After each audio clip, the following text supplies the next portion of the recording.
Just another brother with another humble question. Just another brother with another humble question. Welcome to another episode of A Brother with Questions. I am your host, B. Period. I appreciate you for joining me. We're going to dive in to this video from the Jamal Bryant podcast here. But before we do, let me not forget to ask you to like and subscribe to the channel. And please share with your friends, your family, whoever you think might enjoy this video too. I appreciate that.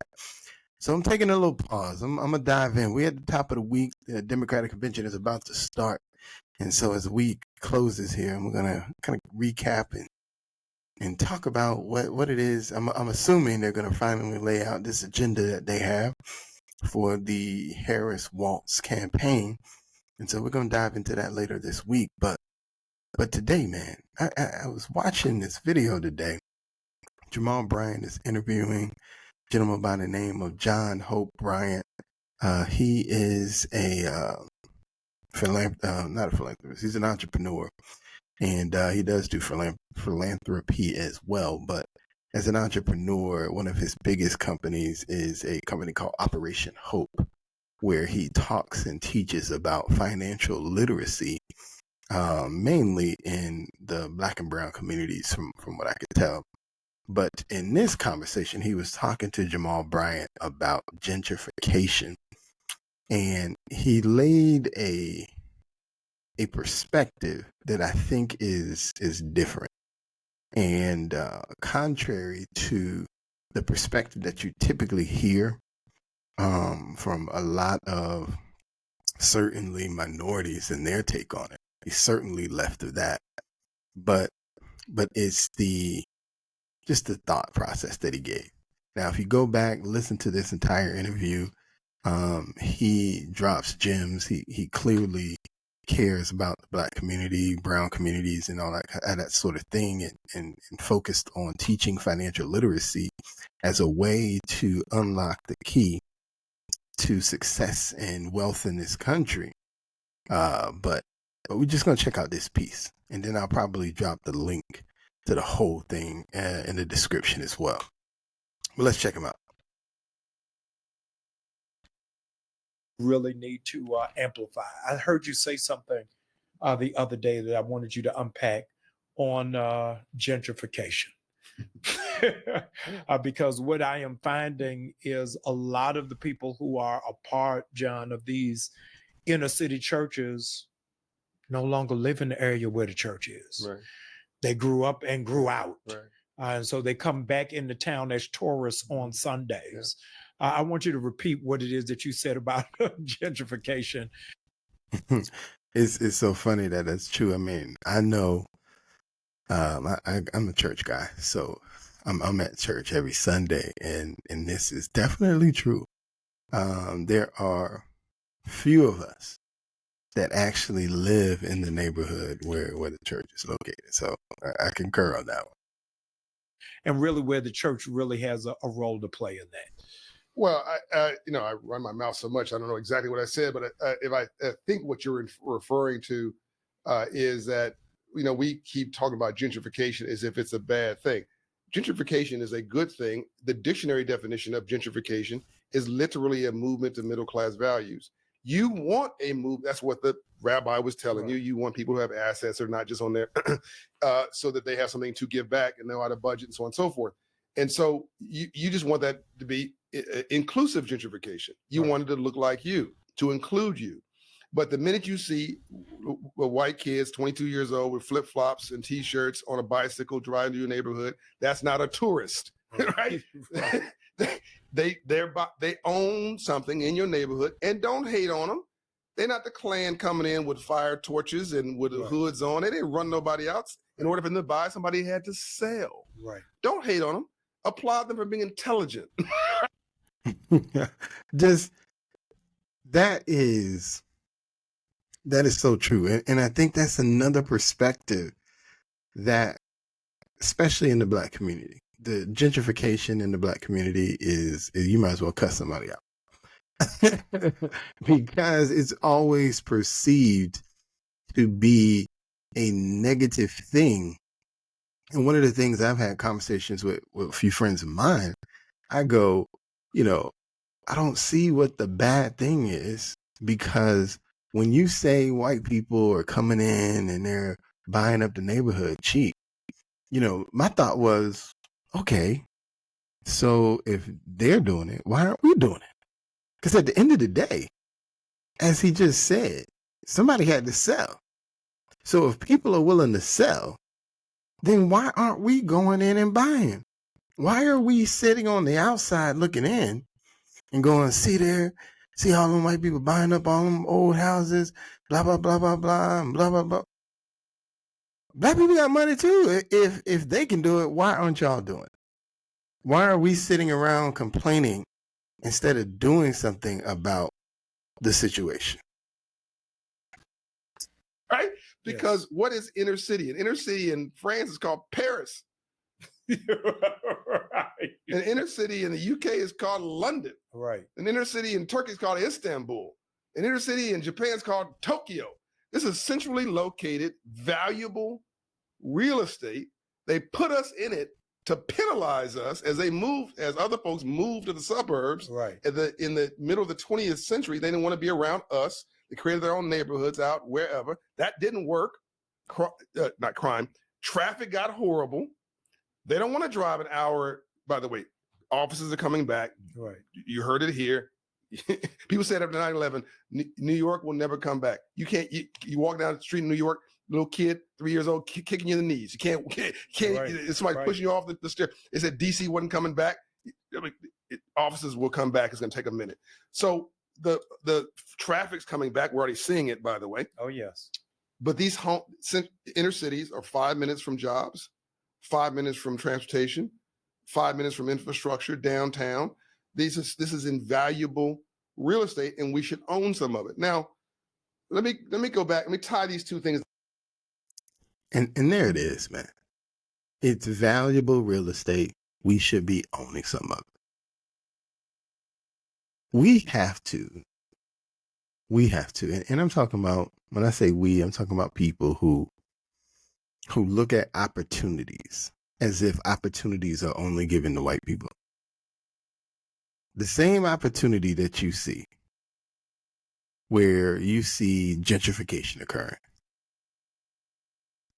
It's not this moment where, as minorities, we have to sit back and go, I can't believe they're doing it again.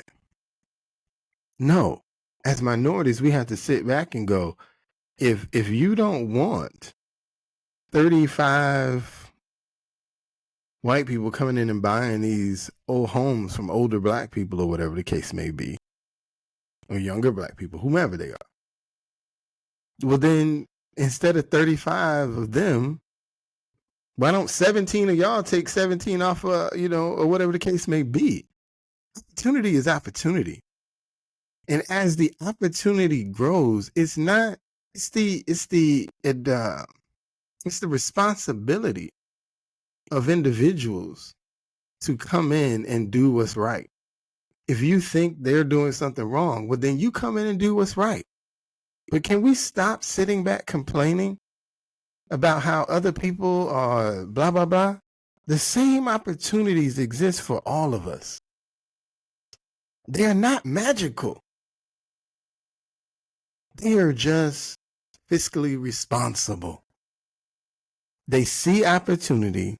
They've put themselves in a position to take advantage of opportunity, and now they're doing it. We have the same opportunities. We're not being beholden to some strange wall, some imaginary wall that is stopping us from climbing over it. That wall doesn't exist. And the moment we realize that wall doesn't exist, we'll start taking advantage of all the things that are possible in this place and achieve all the things that are possible in this place. Because we're sitting back, we're watching everybody else take advantage and lying to ourselves about the possibility that we can. He has a last piece on this, and then I'm gonna end this video. And like I said, go watch it. Go watch the whole thing, man.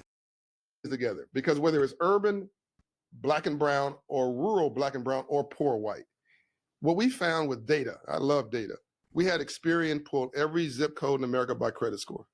Wow. I just did I had a hunch. My hunch was now more than correct. Like there's like a 1% margin of error, what I'm about to tell you. We literally have been looking for love in all the wrong places. The data is unimpeachable, and it says this. All of our problems, crime, murder, mayhem, drugs, depression, poverty, are in 500 credit score neighborhoods. And in that neighborhood, by the way, black and brown urban or white poor, here's what you see. A check casher, target marketing, next to a payday loan lender. Yeah. Next to a rent-to-own store. Next to a title lending store. Next to a pawn shop. Next to a liquor store, if I didn't say it already. Yeah. You guys starting to get a visual? And down the street is a church. That's your neighborhood psychologist. That's the only positive thing in this story, trying to make sure you don't go cray-cray once a week. When you think about that, it jives, man. It jives. Because when you're talking about neighborhoods where crime is being committed, we're talking about neighborhoods where most people are renting. We're talking about neighborhoods where most people at best have their high school diploma. We're talking about neighborhoods where nobody's ever taught them about credit. We're talking about places where half of the people are struggling to find a job for whatever reason. And so, yes, their credit scores are low and typically crime is high.